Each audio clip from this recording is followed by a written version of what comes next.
Унган багын аашаараа уулын гөрөөс шиг омголон явлаа.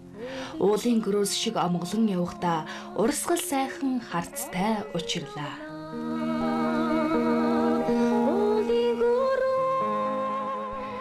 Энэ дууг сонсох бүрт амандаа дагаад аялдгүй хүн байхгүй. Энэ сайхан уран бүтээлийг хүний сэтгэлд хүрч зүрхэнд хоногшдол амьлуулж явсан нэгэн эрхэм уран бүтээлчийн тухай мартахгүй нэвтрүүлэг өгүүлэх гэж байна. Энэ хүн бол дуучин Лувсангийн оюун чимэг.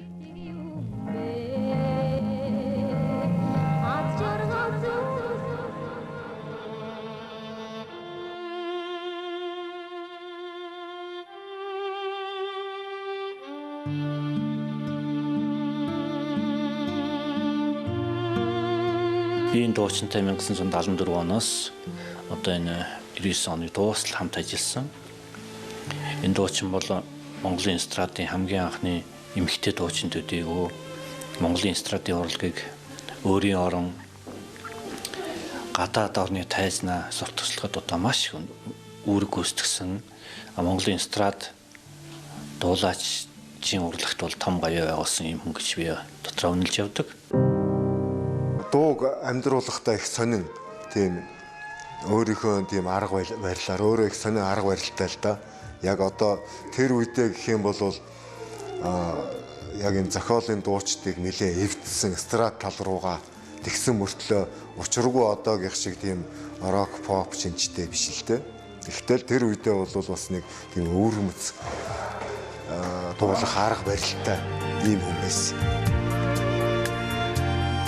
Дууга дуулж түмэн олныхоо сонрыг мялааж явах нь түүний энэ хорвоод ирсэн утга учир байсан мэт амьдарч асан нэгэн бол оюун чимэг байлаа. Амьдралынхаа 20 гаруй жилийг Монголын эстрадын урлагт тэр чигээр нь зориулсан энэ бүсгүй сайн уран бүтээлчийн хажуугаар хүүхдүүдийнхээ хайртай ичийн байлаа.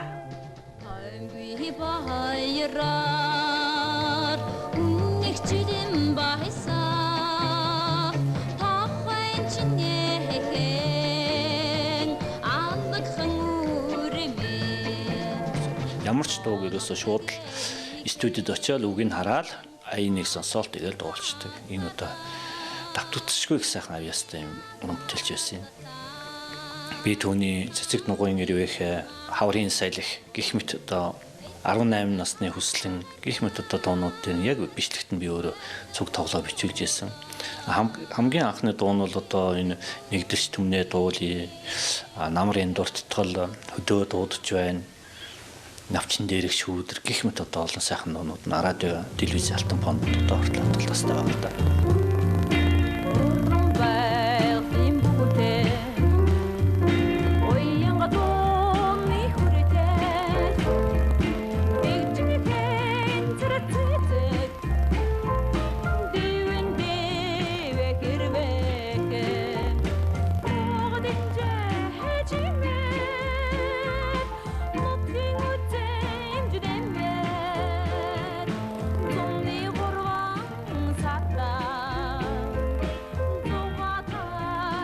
Лувсангийн оюун чимэг химээх энэхүү уран бүтээлч амьдарч авах үедээ Монголын эстрад химээх их урлагийг дуулаачийнхаа хувьд нуруунд дээр үүрэлцэж явсан нэгэн.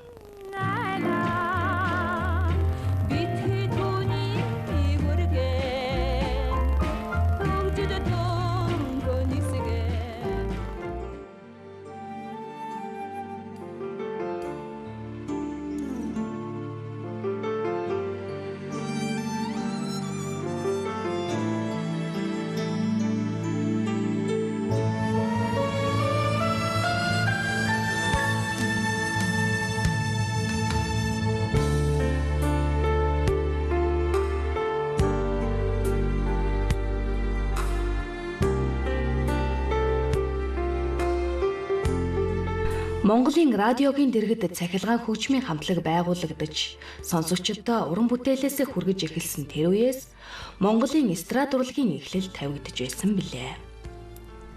Урлагийн гавьяа зүтгэлтэн чимэд орчийн санаачилгаар бий болсон энэхүү цахилгаан хөгжмийн хамтлагийнхан хот хөдөөд тоглолт хийж үзэгч олонтойгоо уулзаж явахдаа оюун чимгийг олж авсан гэх. Салаа гизэгтээ 10 дугаар ангийн жаахан охин оюун чимэг тайзан дээр гарч дуу дуулсан нь урлагийн гавьяа зүтгэлтэн чимэд орчгоон хараанд өртөөтгэж. Тухайн үед оюун чимгийг Монголын эстрадын түүхэнд нэрийг нь алтан үсгээр бичих үйц хэмжээнд очно гэдгийг тэрээр төсөөлөөгүй үзье.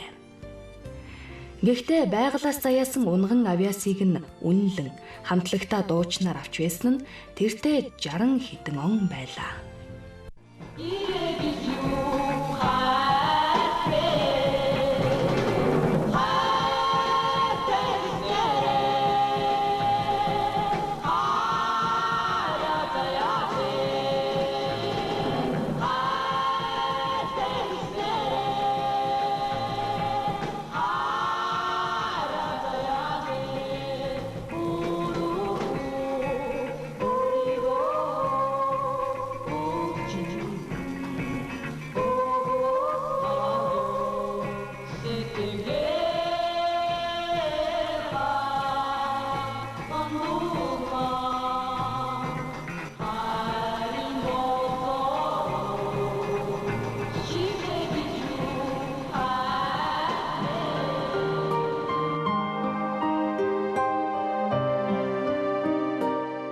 Тэгээд удсанчгүй 1974 оноос Улсын филармоны дэргэдэх Баян Монгол чуулгад дуучнаар орж байв.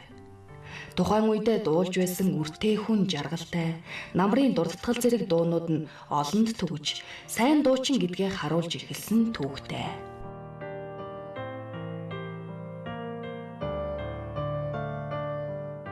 Баян Монгол чуулгын анхны дуучин Лувсангийн оюун чимгийг дурсан ярих анд нөхөд олон бий.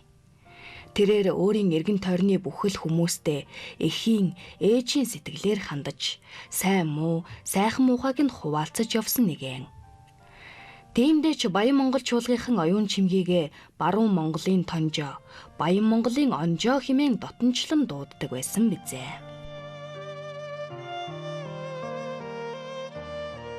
Оюун чим маань Баян Монгол чуулгын зөвхөн дуучин төдийгүй одоо хөгжимчтэй уран бүтээлчтэйгээ ихийн сэтгэлээр эмэгтэй хүний сэтгэлээр хайрлаж байсан ийм сайхан сэтгэлийн үнэлж манай хамт олон бол Баруун Монголын тонжоо, Баян Монголын онжоо гэж ингэж одоо үнэлж бид нар ярьж явдаг юм. Хөдөө гадаа энэ тэнд явж хахад эмэгтэй хүн гэсэндээ одоо их түшиг тийм ээж хүний халамж их тавигдана да. Тэгээ наад зах нь ихтэл одоо хэдэн ирчүүд дихэн цамцыг бүгдийг угаачна. Тоглолтын цамц чинь тэр хөдөө шараа таасанд өдөртөл тасаар болно шүү. Тэгэл тэрий чинь зайхан угаагаад өгчин бүгдийг. Тэгэл одоо цас масанд ингээл машин тэрэг эвдрээл наанцаа нь болоод ингээд байж хахад хаанасаа чадгалцсан явдیں۔ Идэж уух юм гаргаад ирнэ. Ингээл ер нь нэг тийм ээж хүний халамж тавьж явна да. Хэрүүлсэн цамц аавын, шаруулсан цамц аавын, омч аавын гэл ингээл явж идэг ийм хүн байсан. Оюун чимэг байна. Гадаач тоглоно, дотоорч тоглоно ингээд тоглож явахад өдөрт 5 6 тоглодог байсан. 10-аас эхлээл чинь 12 цагийн тоглолтоор ингээд дуустдаг байсан. Тэгтэл оюун чимэг нэг концертын дээр 4 дуулаа гэхэд 6 концертанд 24 дуулаад гарч ирсэн. Ингээд дуулаад гарч яхад бол оюун чимгийн хоолоо суун барина гэж байхгүй. Тэгэл тэнцэнээсээ бид машин цугаал дахиад өөр сум руу явхад тэр машин дотроо дуулаад орилол ингээд тоглоод ингээд явдаг. Ийм бүр төрөлхийн авьяастай ийм дуучин хүн байсан юм аа.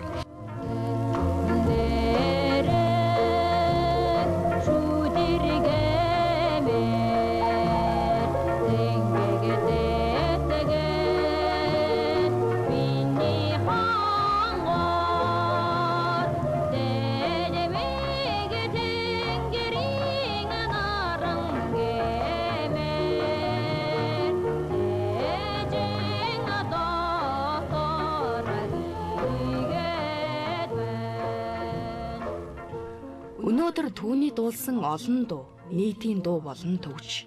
Жаахан байхаас нь эхлээд залуу сайхан явсан үеийнх нь олон сайхан дурсамжуудыг сэргээсээр. Дуулагцаар үеэс үед дамжин аялагцаар байна.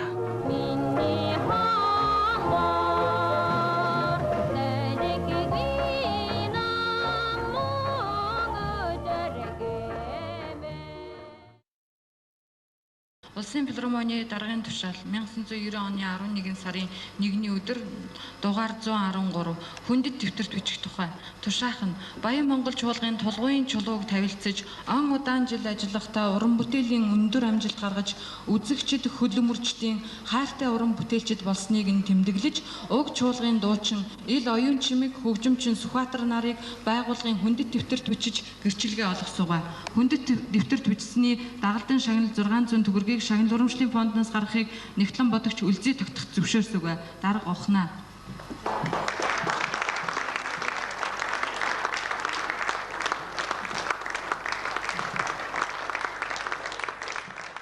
Ирээд оноос юм да тэтгэвртэй гарсныхаа дараахан Ахмад эстрадын групп гэж нэг хэсэг дуучид бий болсон л доо. Оюун чимэг машлаа, дамчаага, циндаишга, эренцаанд, галхуу, гэрэлтод, хурлаатын төмөр, цэцгээ, нандин цэцгээ, анжин долом, баян мухга, цэрэн долгоргоо, орсоогоо энтергээд.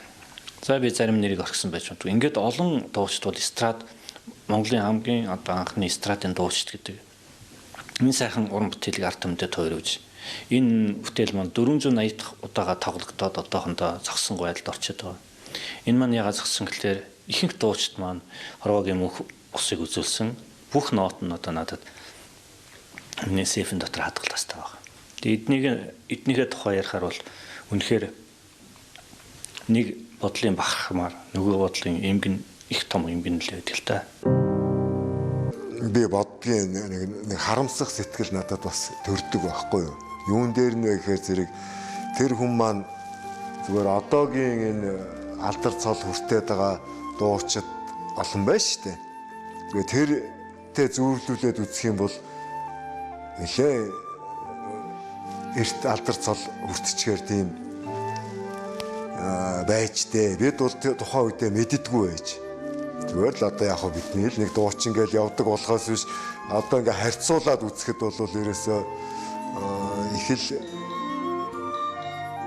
одоо Монгол улсын гавьяат жүжигчин гэдэг цол бол багтахаар ер нь ардын жүжигчин цологдсон байхад бол одоогийн нөхцөлчүүдээ нэг хүн гайхаад яач юу ч гэдэг ахааргүй ийм л чадварлаг л дуучин хүн байсан да.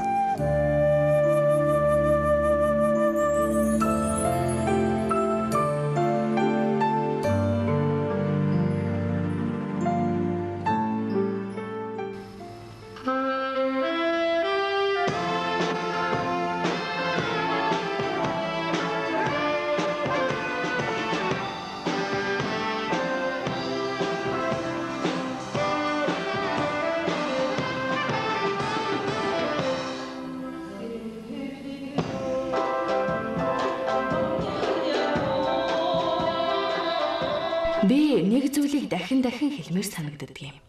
Тэр юу вэ гэхлээр хүнд мартах аргагүй эрхэм зүйл гэж байдаг. Тэнгэрт халилаач, бүтээл төрөвл нь одооч, цаашидч амьд хэвээрээ байдаг тийм л авьяас бэлгийн ундраг болсон Монголын үеийн Ахмад буурлуудаа бид мартах учиргүй юм а гэж. Тийм л хүмүүсийн нэг бол бидний өгүүлсэн Лувсангийн оюун чимэг билээ. Амьд ахуйдаа төр засаг түмэн олондоо хүндлэгдэж, гавьяа шагналд хүртэж яваагүйч. Өнөө бидний дунд тэр тусмаа Монголын эстрад урлагийн тайзнаа өөрийн гисэн орон зайгаа үлдээгээд одсон түүний авьяас бэлэг. Урлагт амьдралаа зориулсан хүсэл сэтгэлийг өнөө бид юугаарч үнэлж баршгүй билээ.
дуучны бүтээлийг илүү дуулж чадахгүй гэдэг үнэлэл тэд нар өөрсдөө бас өгöd байгаа. Энэ үл зүйтэй.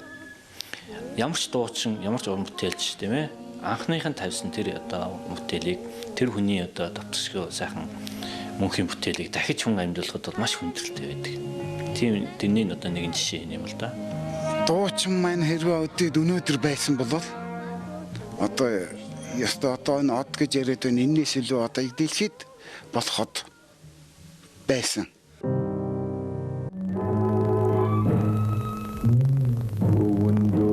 Тасан ширхээ хатар дэрчин булахат ми үдэн тасан харвугэд халим узлахон горми тасын дэшиг бүхэн дэчин хашин ширхээ болгож байсан юу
алсыг зорё хонгийн това боцлахат ми сүдэр сонна халтан таладэ чүдэр бола хонгорми сүдэн хонгийн мөнгөн даляс босин хат